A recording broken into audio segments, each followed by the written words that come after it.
हो चुका है, ऐसी ऐसी बात सुना दो।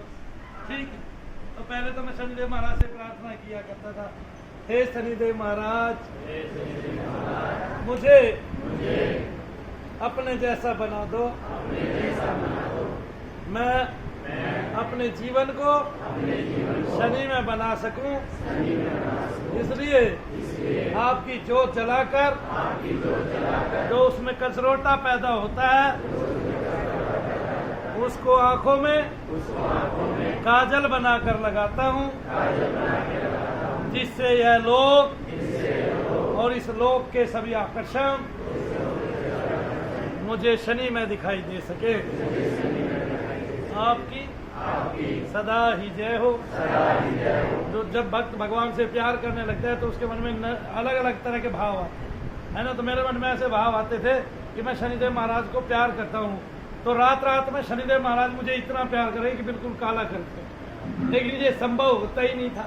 अगले दिन सवेरे उठता था, चेहरा देखता था तो बिल्कुल गोरा मिलता था। हाँ, जो जो प्रार्थना करता जाता था तो गोरा होता जाता था। उसके पीछे कारण है, जब भी मैं प्रार्थना करता था तो एक कमरे में बंद होता था।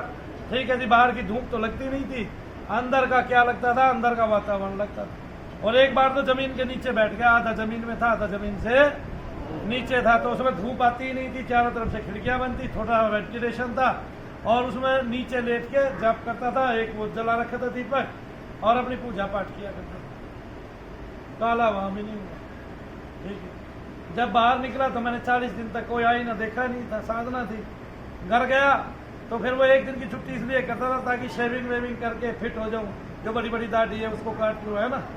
तो फिर घर गया, घर जाके पता चला मैं तो और बहुत ज्यादा गोरा हो गया, ऐसे गोरा हो गया हूँ जैसे रुई की पैर।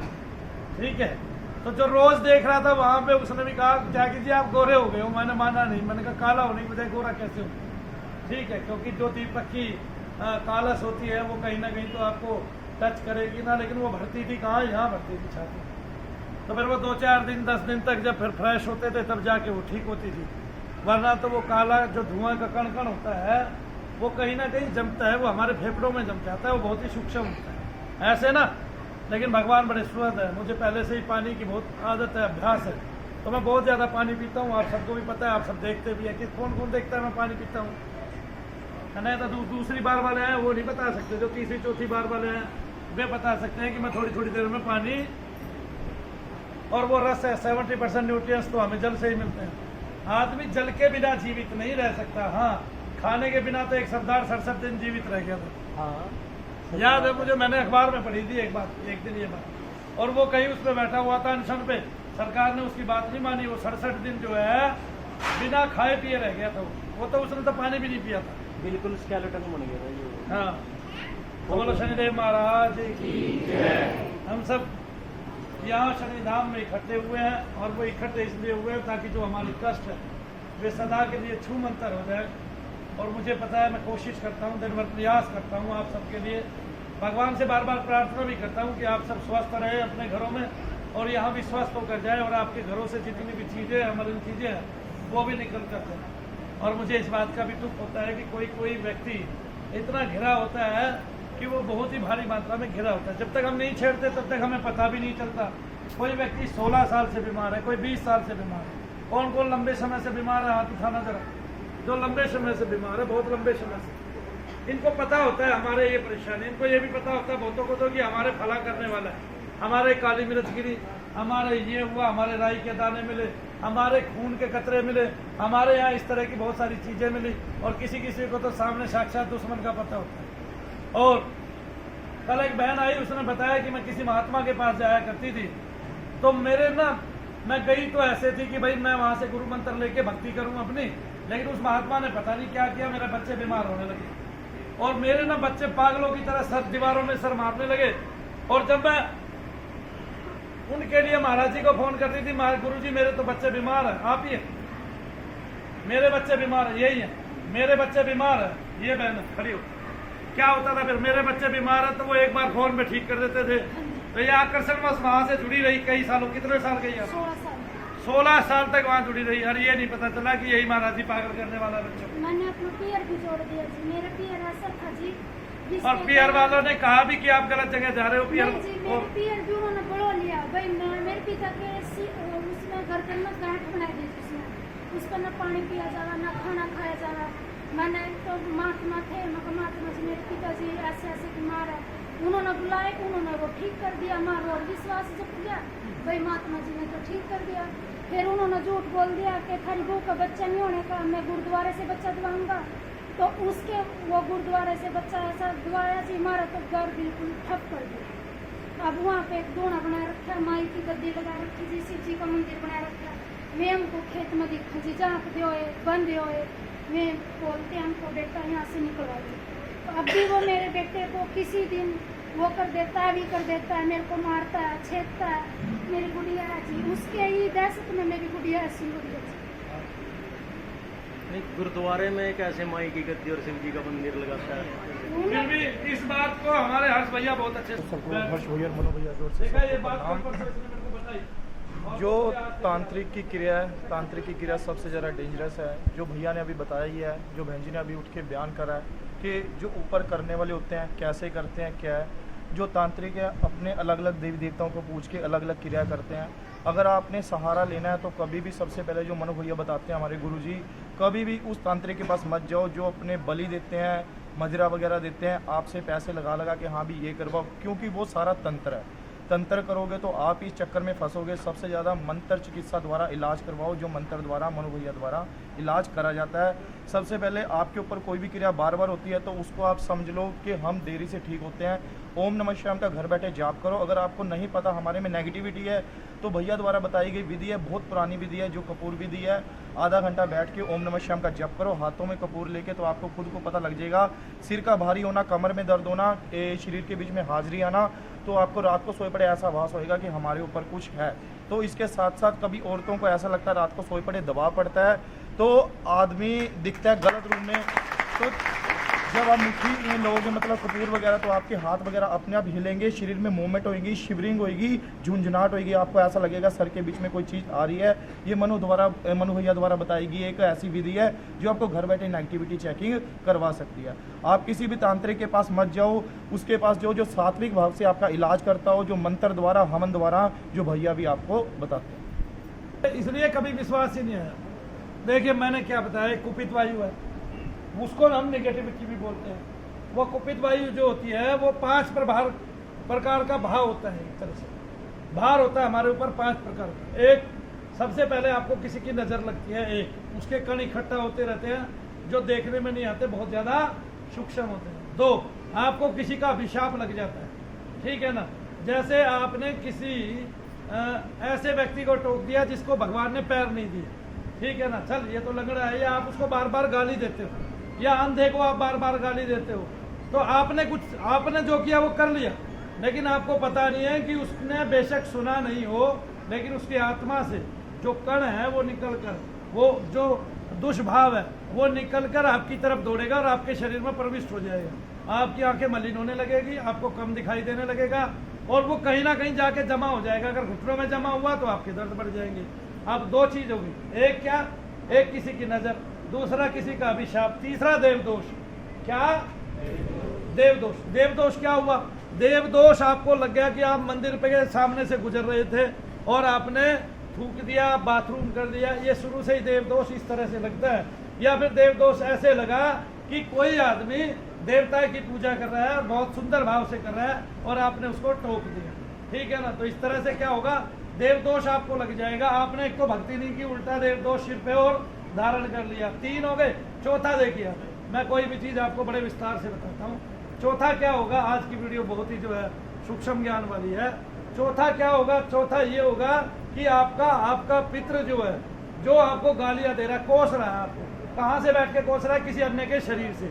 उसको अगर प्रेत योनि मिली है और वो किसी अन्य के शरीर में घुस गया है और वहां से वो निकल नहीं पा रहा है, जद्दोजहद कर रहा है, कभी उसको तांत्रिक पीट रहा है और कभी तांत्रिक उसको मार रहा है, जला रहा है, फूंक रहा है मंत्रों के जरिए, और या फिर उससे काम ले रहा है या मलिन काम ले रहा है, कि वो जीते जी तो सात्विक था, अब उस आत्मा को उसने कैद कर लिया, वशीभूत कर लिया, बंधन में ले लिया और उसको कह रहा है तू इस औरत के साथ मलिन कर्म कर ताकि ये मेरे पास आए, और इसके मन में वैसे ही विचार भर, उसको वैसे ही सपने आ रहे हैं, तो वो वहां से ना आपको कोस रहा है कि तुम मेरे वंशज हो और तुम मुझे गति नहीं दिला रहे हो, आपका कोई मनोरथ जो है वो सफल नहीं हो रहा है। ये कलयुग है, क्योंकि यहाँ हम जो जो क्रियाएं कर रहे हैं उससे हमारे पितृ बंधनहीन होकर सदा के लिए विमुक्त नहीं हो रहे हैं, जिसका हमें भोग भोगना पड़ रहा है। तो उसके जो आत्मा की कोश है वो भी आपके पूरे शरीर में फैल जाती है कण कण करके, और वो भी आपको ना चलने पे मजबूर करती है, आलस्य प्रदान करती है, आपके बच्चों की विद्या को रोकती है, आपको बेचैन करती है, आपको सोने नहीं देती है। और इसके अलावा जो पंचम भाव है वो ये है कि आपको एक दोष अन्य लगा हुआ है, वो है प्रेत दोष। तो ये 5 प्रकार के तत्व सूक्ष्म से सूक्ष्म होकर आपके घुटनों में, आपकी कमर में, आपकी गर्दन के नीचे, आपके सर के पीछे यहाँ सुन्न कर देते हैं। गर्दन के नीचे यहाँ हमेशा दर्द रहता है। डॉक्टर क्या बताता है? सर्वाइकल। इसलिए डॉक्टर फेल हो गया मनु भैया के यहाँ। क्या हो गया? पास नहीं होने दूंगा। क्यों नहीं पास होने दूंगा? क्योंकि डॉक्टरों ने जो समझा है वो है ही नहीं, ठीक है ना, और वो चीज होती ही नहीं है। 99% 90% केस ऐसे हैं जो केवल कुपित वायु के शिकार है वे लोग, और वे जाते हैं डॉक्टर के यहाँ, बहुत ज्यादा वो होता है, दर्द होता है, तो वो उसका ऑपरेशन कर देता है, गर्दन के नीचे से इतनी वो काट देता है, उसके बाद चलना भी बंद हो जाता है बहुत सारे लोगों का। डॉक्टर ही नहीं कह सकता कि मैं जितने ऑपरेशन कमर के, घुटनों के और गर्दन के कर रहा हूँ कि वो लोग ठीक हो जाएंगे। अगर वो कह के देते तो मैं मान जाऊँ, और मेरे पास ले आओ, 100 में से 90 आदमी ठीक होंगे ही होंगे। लिख के ले लो मेरे से और बोलो, बताओ। इसलिए मंत्र चिकित्सा सर्वोपरि हो गई है। तो आपने मंत्र चिकित्सा क्यों करनी है? पहले तो मंत्र चिकित्सा क्यों शब्द दिया गया? जब तक आप ठीक हो, मंत्र जप कर रहे हो, तो ये इस मंत्र के जरिए आपकी चिकित्सा नहीं हो रही। अगर आपका शरीर स्वस्थ है, इसके जरिए तो आप अपने आत्मज्ञान को पा रहे हो, अपने आत्मज्ञान को जान पा रहे हो, अपने आप को जान पा रहे हो और अपने इष्ट की प्राप्ति कर रहे हो। लेकिन जब आप बीमार हो और आपको कुपित वायु ने घेर लिया है, तब आपको मंत्र से रिमूव होना, मंत्र से उसको रिमूव करना पड़ेगा, और तभी आपकी मंत्र से चिकित्सा होगी। और ऐसा एक व्यक्ति अब संसार में नहीं रहा। मैं ये कह रहा हूँ, जो मर रहा है वो ऊपर वाले का भजन नहीं कर रहा है। क्या नहीं कर रहा है? तो जब भजन ही नहीं कर रहा तो ऊपर जा नहीं रहा है, और जब ऊपर जा ही नहीं रहा है तो नीचे रह रहा है, और जब नीचे रह रहा है तो वो परेशान हो रहा है और आपको परेशान कर रहा है। जो आपका पितृ है मूल रूप से वही प्रेत है, और जो पितृ ऋण है वो प्रेत ऋण है। अपने आप ही वो प्रेत ऋण में सिद्ध हो जाता है। क्योंकि किसी पड़ोसी का अगर कोई आदमी मर गया और वो आपके बच्चों के सिर पे बोल रहा है आपके, तो उसको क्या बोलेंगे कि वो प्रेत बोलोगे आप, लेकिन उनके लिए तो वो पितृ है। तो कोई ना कोई, हर एक प्रेत किसी का ना किसी के घर का पितृ ही है। तो जो प्रेत है वो ही पितृ है, और जो पितृ है वही प्रेत है, ठीक है।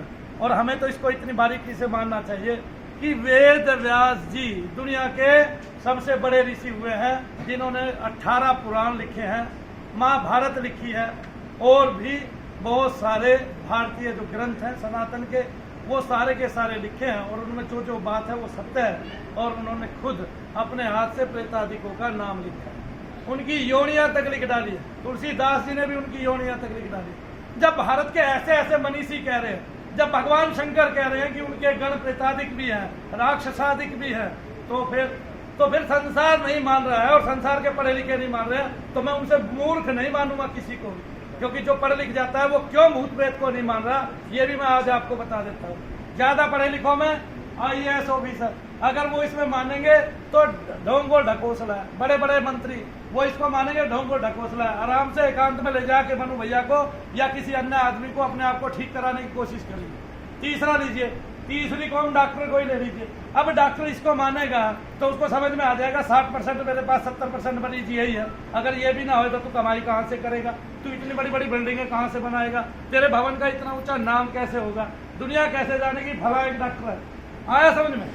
कल एक बहन जी आई, आपने अगर उसकी वीडियो नहीं देखी है तो देखिएगा। मैं कहता हूँ क्या कि वो दिल्ली के 5 बड़े बड़े हॉस्पिटल में गई, आगे ना 5 बड़े बड़े हॉस्पिटल में गई, उसने एक डॉक्टर को दिखाया अंततः, और उसके गट्टे में दर्द रहता था यहाँ। उसका ऑपरेशन कर दिया, उसको कोई नई बीमारी बताई, ऑपरेशन कर दिया। जब ऑपरेशन किया तो पता चला वो बीमारी उसको थी नहीं। अब बोला जी टेस्ट गलत हो गया, बीमारी ये थी नहीं आपको, लेकिन ऑपरेशन तो हो चुका था, तो फिर ऑपरेशन कहेगा कि भाई काट के बंद कर देते जब वो बीमारी नहीं थी, यही बात ना।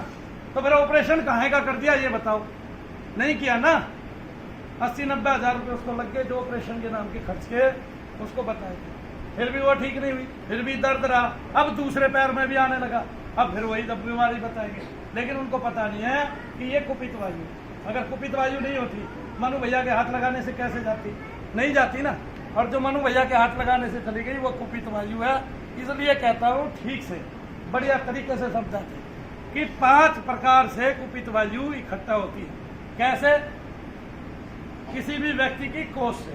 तो किसी का आप अभिशाप मत लें, ठीक है ना, आप किसी का भी अभिशाप मत लें, ये आपको, आपकी संतान को, आपके बच्चों को दुखी करेंगे। बस ये समझे कि एक अष्टावक्र जी थे, 8 जगह से मुड़े हुए थे, उन पे भगवत कृपा हुई और उनको ब्रह्म ज्ञान हुआ। आगे तो भगवान ने कोई भी शरीर बनाया, कैसा भी बनाया है, वो है तो भगवान का बनाया हुआ ना, तो उसको भगवान की श्रेष्ठ कृति समझे।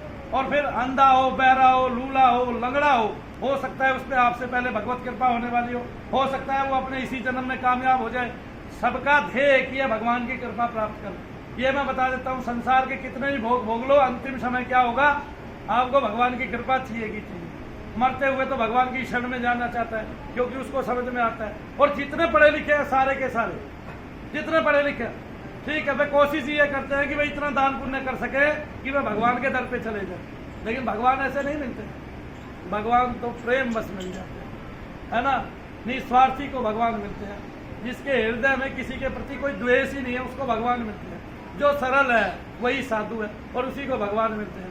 जिसको संसार में या तो सबके लिए समान ममत्व हो, या फिर उसने ममता का त्याग कर दिया हो, उसको भगवान मिलते हैं। या तो एक समान ममत्व हो उसका कि ये भगवान की कृति और सब में मेरे भगवान है, इस तरह का ममत्व उसमें हो, वरना तो क्या हो, वरना तो हो ही ना किसी तो भगवान मिल जाता है। सरल को भगवान हमेशा हमेशा मिलता है। कौन कहता है नहीं मिलता? जब मैंने भगवान की पूजा की, मैंने दर्शन कर दिए, तुम भी करोगे भाई। अरे वो स्वप्न में आते हैं, जब स्वप्न में हम देख देख के और उनको पुकारने लगते हैं कि नहीं स्वप्न में आए हैं तो असलियत में भी आएंगे, तभी भगवान मिलते हैं। असल में हम क्या होता है, एक स्वप्न आता है, सबको बताते हैं, उसके बाद खेल खत्म। 2-4 को बताया भाई मैंने ऐसा सपना आया, 2-4 दिन में शिव जी को देखा, गणेश जी को देखा, कार्तिक को भी देखा, मोर भी देखा, माता पार्वती को भी देखा, मैंने त्रिशूल देखा इतना बड़ा, ऐसे मंदिर देखा। फिर क्या होता है, वो जो देखने का भाव है, बताने का भाव है, उसमें मन लग जाता है, बाह्य वायु उसमें प्रविष्ट कर जाती है। फिर ना तो वे स्वप्न आते हैं। कौन ऐसा आदमी जिसको दिव्य स्वप्न आए और बाद में बंद हो गया? हाथ उठाना जरा। बंद इसलिए हो गए कि भगवान से जुड़े नहीं रहे और सबको बता डाला। किसी ने अपने पति को बता डाला, किसी ने अपने भाई को बता डाला, उसमें बाह्य वायु प्रविष्ट हो गई, मन लग गया, भगवान ने आना बंद कर दिया। भगवान को ही पता चल गया मेरी बात सबको बताएगी, बता लो, लेकिन तब जब दर्शन पालो पूरे, तब जब भगवान के प्यारे हो जाओ, तब जब भगवान आपको प्यार करने लग जाए, तब जब भगवान के दर्शन की जरूरत ही ना पड़े, सब जगह उसके दर्शन होने लग जाए। बोलो जय शनिदेव। ये बात तो 5 प्रकार की कुपित वायु, 5 प्रकार की योग से बनती है कुपित वायु। 5 योग से बनती है। कैसे योग से बनती है? 5 योग। पितृदोष, प्रेत दोष, और आपकी नजर, देव दोष, एक और बताया मैंने, बोलो, अभिशाप, किसी का अभिशाप है, समझ। तो वो अभिशाप आपने उतारना है। अभिशाप क्या है कि दूसरा सबल नहीं है और आपने उसका मजाक उड़ा दिया, तो सबको सबल समझो अपने से ज्यादा, ठीक है। कभी भी बड़े हो जाओ तो झुकना जरूर सीखो। क्यों?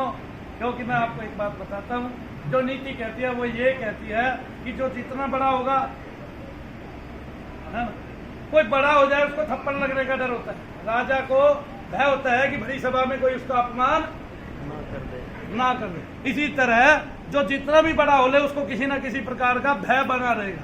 कोई पैसे वाला हो जाएगा, उसको पैसे छीनने का भय बना रहेगा कि नहीं?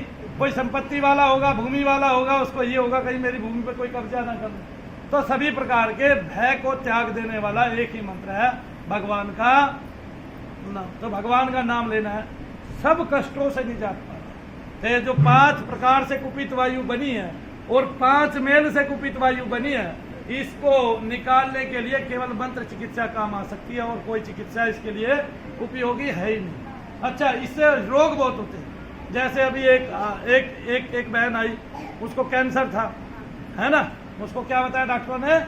कैंसर। अब वो कैंसर 40 मिनट में ठीक हो सकता है? कभी भी नहीं। बताइए, नहीं हो सकता। तो उसको कैंसर तो था नहीं, मनु भैया ने ठीक कर दिया, क्योंकि उसको कुपित वायु थी।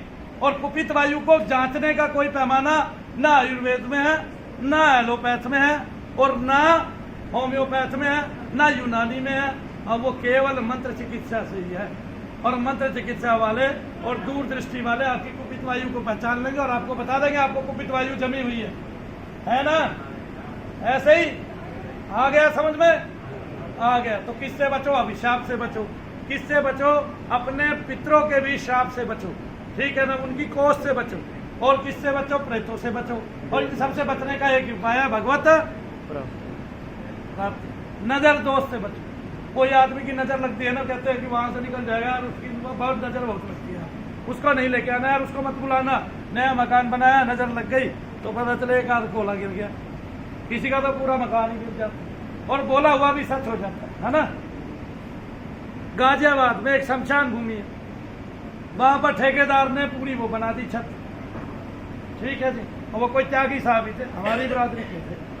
अब शमशान की जो निविदा थी वो आमंत्रण के लिए तैयार हुई थी कि उसमें कीड़ा लग गया था, फला के इतने जाएंगे, एसडीएम के इतने जाएंगे, फलाने के इतने जाएंगे, उसके इतने जाएंगे। अब उन्होंने बताया भी भाई मैं क्या करूं, मेरे पास तो रुपये 37 लाख बचे, 67 लाख का टेंडर था, बाकी सारे वे ले गए, अफसर ले गए पैसे, है ना।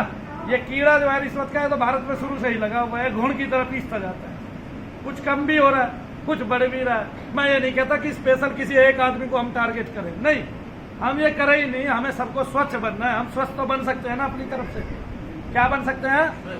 स्वच्छ बन सकते हैं हम किसी भी पोस्ट में। हमारे ही बच्चे तो जाएंगे इन बड़ी बड़ी पोस्टों पे भी, तो जब हम स्वच्छ रहेंगे हमारे बच्चे हमारी बात तो सीखेंगे कि नहीं। तो माँ बाप के गुण जो है वो ग्राह्य होते हैं बच्चों के लिए। अगर माँ बाप ने अपने गुण लिए हैं तो उन्होंने उस टाइम में इल्जाम लगा दिया सब पे, अरे लेकिन उनको कहा भाई तुझे 35 लाख मिले और लेंटर 16 लाख का पड़ रहा था, छत तो अच्छी डाल देता, छत तो नहीं गिरती। तो उस एक आदमी को बोलते हैं कि उसको कहा करते थे अगर भाई यार तुम मरे तो क्या कहते, तू इतना मोटा है मरता नहीं। जो बोला मैं मरूंगा, मैं ऐसे नहीं मरूंगा, मैं तो बहुतों को लेके मरूंगा। तो उस दिन कितने 23 या 24 आदमी मरे थे। ये खबर पढ़ी किसने थी? हाथ उठाना जब, किसको पता है इस खबर? न्यूज चैनलों पे भी चली, न्यूज चैनलों पे चली, अखबारों में चली, उसने स्पष्ट नाम भी लिया किस न्यूज में ना कि किसने उसके पैसे खाए, कौन अफसर थे, उसने सबका नाम भी बताया कि भाई ये अफसर थे, मेरा इतने का टेंडर था, इसमें पैसे खाए गए, इसमें बोला तो भाई छत तो बना देता कम से कम ठीक ढंग की, वो छत ही गिर पड़ी चूर चूर होके सब। मीम्स भी बने थे इस बात पे कि ऐसे लिखा था कि मरे हुए को शमशान जाते तो देखा है, क्या शमशान से मरे हुए को घर ले जाते पहली बार देखा। शमशान से मरे हुए को घर ले जाते हुए पहली बार दुनिया ने देखा था। तो इस तरह से हमारे यहाँ गुण लग जाता है। इन कोषों से हमें बचना है और इस कुपित वायु से हमें बचना है, क्योंकि ये कुपित वायु का कोई टेस्ट नहीं है किसी भी विधा में, ये मैं आपको बताता हूँ। और सबसे ज़्यादा परेशानी ये हमारी कमर तोड़ती है, हमारे घुटने फैल कर देती है, हमें नींद नहीं आने देती और हमारे सर के नीचे इतना दर्द रखती है कि डॉक्टर के पास सर्वाइकल बताने के अलावा कोई चारा नहीं रह जाता। उसके पास कोई चारा ही नहीं है, क्योंकि आपको बेइंतहा दर्द होगा और वो दर्द आपका मिटेगा नहीं। सबसे बड़ी बात, एक बात सोचो कि डॉक्टर कहीं की भी सर्जरी करता है वो दर्द की करता है आपके लिए, क्योंकि आपको वहाँ दर्द होता है तभी आप जाते हैं। अगर दर्द नहीं हो तो आप कभी भी नहीं जाए। ये बात लिख लो, आम आदमी भी ये बात जान ले कि मुझे कभी दर्द होगा, कष्ट होगा तो ही मैं डॉक्टर के पास जाता हूँ।